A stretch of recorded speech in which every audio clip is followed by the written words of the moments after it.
आहेत। ॲडव्होकेट गुणरत्न सदावर्ते हेच आपले वकील असल्याचं संपकरी एसटी कर्मचाऱ्यांनी सांगितलंय, तर संप मागे घ्यायलाही या एसटी कर्मचाऱ्यांनी विरोध केलाय।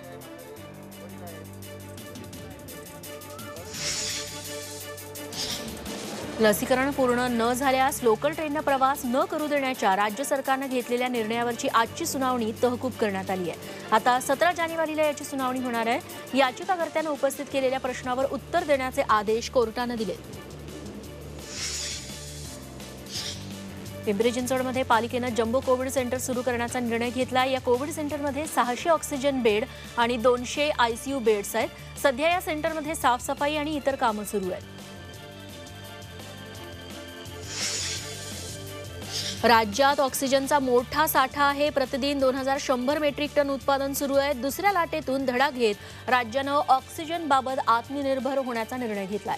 त्यानुसार सध्या राज्यात मुबलक ऑक्सिजन आहे। सध्या ऑक्सिजनची गरज भासणारे रुग्ण कमी आहेत। दुसऱ्या लाटेत राज्यात 1700 मेट्रिक टन ऑक्सिजनची मागणी होती, तर उत्पादन 1250 मेट्रिक टन इतकं होतं। सध्या राज्याकडे 11205 मेट्रिक टन कृत्रिम ऑक्सिजनचा साठा उपलब्ध आहे। मध्यरात्रीपासून ताडोबातील टायगर सफारी बंद झाली आहे। मिनी लॉकडाऊनमुळे पर्यटकांचा हिरमोड झालाय। ज्यांचं बुकिंग रद्द झालंय त्यांना रक्कम परत मिळावी यासाठी मदत कक्ष कार्यरत असणार आहेत। गेल्या 3 दिवसात चंद्रपूर जिल्ह्यात अचानक कोरोना रुग्णांच्या संख्येत वाढ झाली आहे, त्यामुळे हा निर्णय घेण्यात आलाय।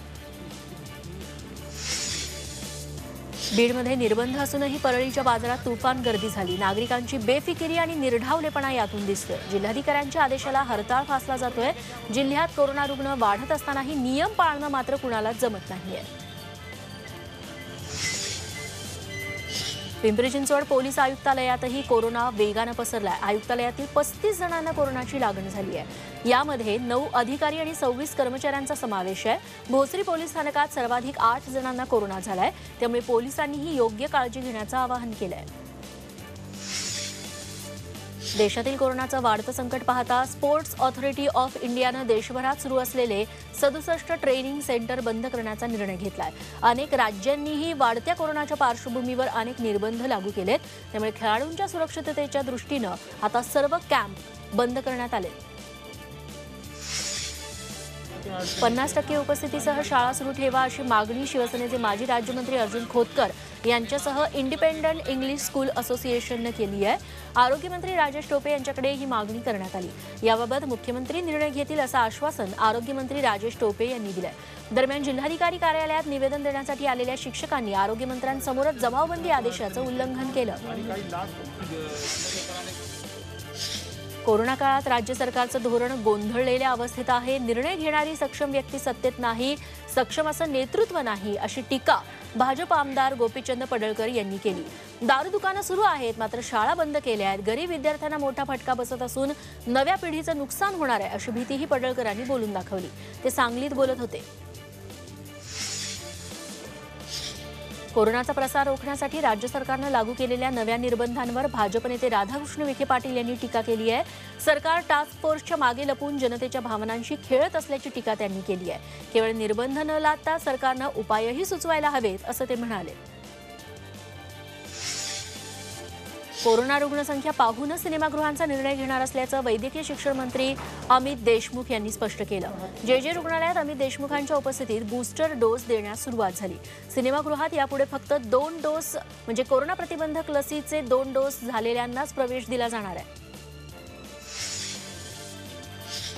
सांगली, मिरज, कुपवाड महानगरपालिकेकडून बूस्टर डोस द्यायला सुरुवात झाली आहे। महापालिकेच्या 10 आरोग्य केंद्रात डोस देण्याची व्यवस्था करण्यात आली आहे। ज्यांचा कोरोना प्रतिबंधक लसीचा दुसरा डोस घेऊन 9 महिने पूर्ण झालेत अशा 60 वर्षांवरील ज्येष्ठ नागरिकांसह फ्रंटलाईन आणि हेल्थकेअर वर्कर्सना बूस्टर डोस दिला जातोय। 84,000 लाभार्थ्यांना हा डोस दिला जाणार आहे।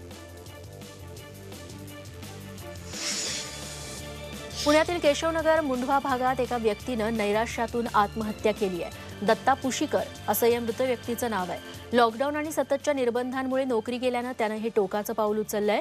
नांदे स्विमिंग पूलमध्ये तो जीवन रक्षक म्हणून काम करत होता। 2020 मध्ये त्याची नोकरी गेली। त्यानंतर कौटुंबिक कलह वाढू लागला आणि त्यामुळे कंटाळून त्यानं आत्महत्या केली।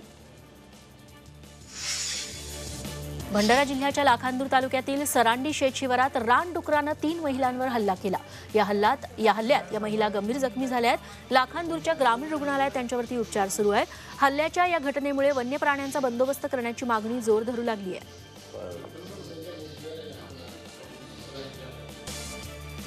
मुंबईच्या पायाभूत सुविधांचा निधी कोस्टल रोडला वळवण्यात आला. त्यामुळे कोस्टल रोडचं काम वेगानं होणार आहे. कोस्टल रोडसाठी 2021-22 या आर्थिक वर्षात 2000 कोटींची तरतूद करण्यात आली होती. मात्र तो निधी संपल्यानं पायाभूत सुविधांचा 500 कोटींचा निधी कोस्टल रोडसाठी वळवण्यात आलाय.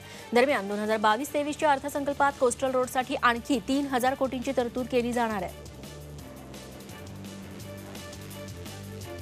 मुंबईत यंदाच्या हंगामातील सर्वात कमी तापमानाची नोंद झाली आहे. आणखी 3 ते 4 दिवस मुंबईत थंडी कायम राहील असा अंदाज हवामान खात्यानं वर्तवलाय. उत्तर भारतात थंडीची तीव्र लाट आहे. हिमालयात मोठ्या प्रमाणात बर्फवृष्टी होतीये. रविवारी मुंबईत 13.2 अंश सेल्सिअस किमान तापमानाची नोंद झाली. हे यंदाच्या हंगामातील सर्वात कमी तापमान आहे. त्यामुळे मुंबईकरांना खऱ्या अर्थानं गुलाबी थंडीचा अनुभव घेता येतोय.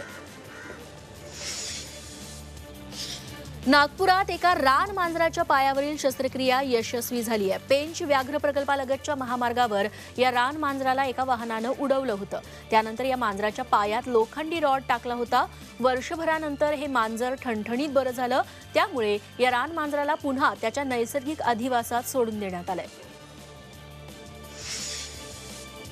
बीडमधून एक आश्चर्यकारक अशी बातमी पाटोद्यात करंजवनमध्ये चक्क 8 पायांचं रेडकू जन्माला आलं.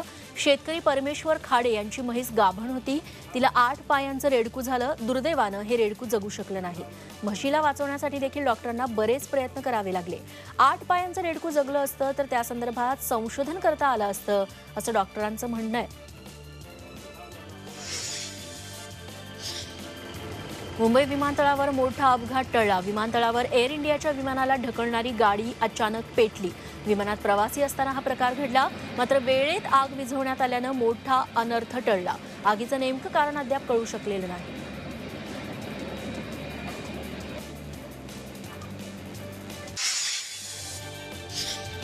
भुसावळ ते इगतपुरीकरिता पहिल्यांदा सुरू झालेल्या मेमू रेल्वे गाडीचे लासलगाव रेल्वे स्थानकावरती जल्लोषात स्वागत करण्यात आलं. तसंच मान्यवरांकडून मेमू रेल्वे चालकाचा सत्कारही करण्यात आला. कोरोनाच्या पार्श्वभूमीवर गेल्या 2.5 वर्षांपासून अनेक रेल्वे गाड्या बंद करण्यात आल्या आहेत. मात्र आता मेमू रेल्वे इगतपुरी ते भुसावळपर्यंत सुरू झाल्यानं प्रवाशांमध्ये समाधानाचं वातावरण आहे. कोरोना काळात जाहीर करण्यात आलेल्या निवडणुकीच्या कार्यक्रमांवर शिवसेना खासदार संजय राऊत यांनी टीका केली आहे. कुणाला तरी घाई झाली म्हणून निवडणुका घेतल्या जात आहेत का असा सवाल त्यांनी उपस्थित केलाय.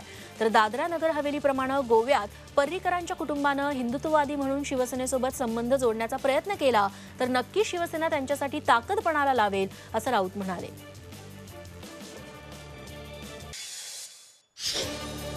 सुप्रीम कोर्टाच्या वकिलांना दिलेल्या धमकीची जबाबदारी सीक फॉर जस्टिस या संघटनेनं घेतली आहे. इंग्लंडमधून आलेल्या एका कॉलमध्ये ही धमकी देण्यात आली होती. शेतकरी आंदोलन आणि पंजाबमधील शीखांच्या विरोधातल्या खटल्यात पंतप्रधान मोदींना मदत करू नका अशी धमकी देण्यात आली आहे. शीख दंगली आणि नरसंहारातल्या दोषींना अजून शिक्षा झालेली नाही हे लक्षात ठेवा असंही या धमकीत म्हटलं गेलंय. KGF चॅप्टर 1 ला मिळालेल्या तुफान यशानंतर या चित्रपटाच्या सिक्वेलची प्रेक्षक आतुरतेनं वाट पाहत होते. कोरोना व्हायरसमुळे चित्रपटाच्या प्रदर्शनाची तारीख पुढे ढकलण्यात आली होती. मात्र आता हा सिनेमा 14 एप्रिलला प्रदर्शित होणार आहे. यशच्या वाढदिवसालाच हा चित्रपट प्रदर्शित होणार आहे. KGF चॅप्टर 1चं कथानक जिथं संपलं तिथूनच पुढे KGF चॅप्टर 2 ची कथा सुरू होणार आहे. लग्नाला 1 महिना झाला तर अभिनेत्री कतरिना कैफच्या मंगळसूत्राची चर्चा अद्याप रंगतीये. कतरिनाचं हे मंगळसूत्र 5 लाख रुपयांचं असल्याचं आता समोर येतंय. डिझायनर सब्यसाचीच्या बंगाल टायगर कलेक्शन मधलं हे मंगळसूत्र आहे. काळे मणी सोनेरी मोत्यांसोबत 2 हिरे या मंगळसूत्रात जडवण्यात आले.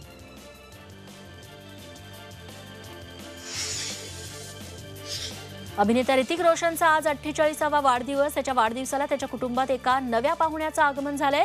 ऋतिकनंच खास पोस्ट शेअर करत याची माहिती दिली आहे. ऋतिकनं कारखाली सापडलेल्या एका कुत्र्याचा पिल्लाला दत्तक घेतलंय आणि त्याचं नाव त्याने मोगली असं ठेवलंय.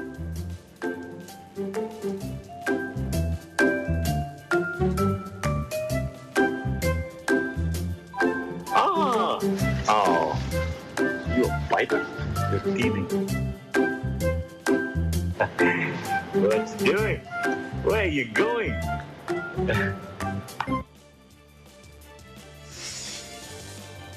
सोन्या चांदीचे दर पुन्हा वाढतायत. 10 ग्रॅम 22 कॅरेट सोन्याची किंमत आज 46,610 रुपये, तर 24 कॅरेट सोन्याची किंमत 48,000 रुपये प्रति 10 ग्रॅम इतकी झाली आहे. मागील ट्रेंडमध्ये सोन्याची किंमत 46,600 रुपये प्रति 10 ग्रॅमवरती बंद झाली होती. चांदी देखील 60,700 रुपये प्रति किलोनं विकली जाते. उत्पादन शुल्क, राज्य कर आणि मेकिंग शुल्कामुळे सोन्याच्या दागिन्यांच्या किमती भारतभर बदलतात. भोरमध्ये संक्रांतीसाठी बाजार सजले. दुसरीकडे कुंभारही सुगडी बनवण्यात व्यग्र आहेत. तिळगुळ, हलव्याच्या दागिन्यांनी बाजारपेठ सजली आहे, पण वाढत्या रुग्णांमुळे राज्यभरात कठोर निर्बंध लागू झाले. त्यामुळे विक्रीवर परिणाम होण्याची भीती व्यावसायिकांना आहे.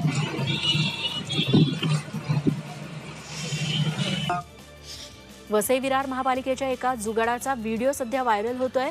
पालिका कर्मचाऱ्यांनी कचऱ्याच्या गाडीचा वापर टोईंगसाठी केलाय. कचरा वाहून नेणारी गाडी बंद पडली, पण टोईंग व्हॅननं ती ओढण्याऐवजी दुसऱ्या कचरा गाडीचा वापर त्यासाठी करण्यात आला. त्यामुळे वाहतूक कोंडीही झालेली, पण हा जुगाड लोकांनी शूट करून व्हायरल केला. मुंबई उपनगरातील बस थांबे सुशोभित केले जाणार आहेत. मुंबईतल्या फोर्ट परिसरातल्या बस स्टॉप प्रमाणेच फायबर थांब्याचा वापर करून इतरही थांबे आता प्रवाशांच्या सोयीचे असतील. पहिल्या टप्प्यात 105 थांबे बसवण्यात येतील आणि त्यासाठी 8,76,00,000 रुपयांचा खर्च अपेक्षित आहे. मुंबईच्या भायखळा परिसरातील मुस्तफा परिसरातील लाकडाच्या गोडाऊनला लागलेली आग आता विझली आहे. या आगीत कोणतीही जीवितहानी झालेली नाही. आग कशामुळे लागली हे अद्याप स्पष्ट झालेलं नाही. आता आग नियंत्रणात आली असून कुलिंगचं काम सुरू आहे. अमेरिकेत एका इमारतीला आग लागल्याची घटना घडली आहे. या आगीत 9 लहान मुलांसह एकूण 19 जणांचा मृत्यू झालाय, तर 13 जण गंभीर जखमी आहेत. इलेक्ट्रिक हिटरमुळे ही आग लागल्याचं समोर आलंय. अग्निशमन दलाच्या 200 कर्मचाऱ्यांनी या आगीवरती नियंत्रण मिळवलं. या आगीत अनेक निष्पापांचा जीव गेलाय.